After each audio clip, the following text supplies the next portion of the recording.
Now, we absolutely love the C6 Corvettes, but realistically speaking, the C5 is the GOAT. Without the C5 Corvette, there would not be a C6, C7, or C8.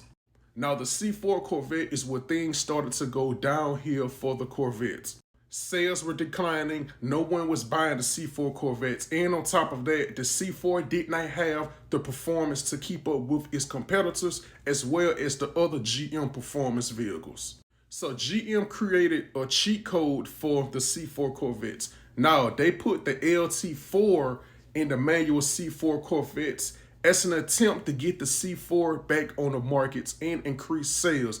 Unfortunately, that did not work. So they went to plan B. GM created the C4 Grand Sport as another attempt. That did not work. Now, the third attempt to get the C4s back in the market, GM came with the C4 ZR1. Now, the C4 ZR1s, they did pretty good. They did decent.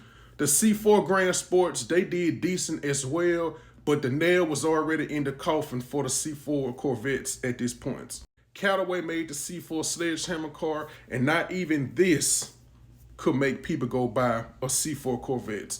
At this point, GM was considering canceling the Corvettes for good. That wasn't until 1997.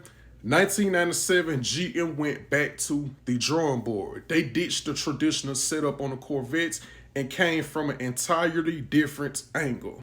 They completely redesigned the Corvette from the ground up and came up with a brand new power plant. This was the birth of the C5 Corvettes in the LS1. The C5 was a breath of fresh air. You got the convertible, the removable top, and the fixed roof.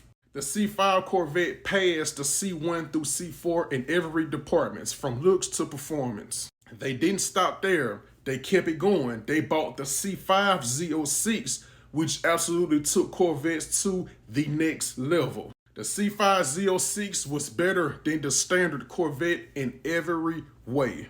Now, GM took the LS1, retweaked it, reworked it, gave it more horsepower and torque. The output was 405 horsepower. Now, 405 horsepower, this made the C5 Z06 the fastest and most powerful Corvettes at this time. So yes, we love the C6 Corvettes, but hands down, the C5 Corvette really is the GOAT.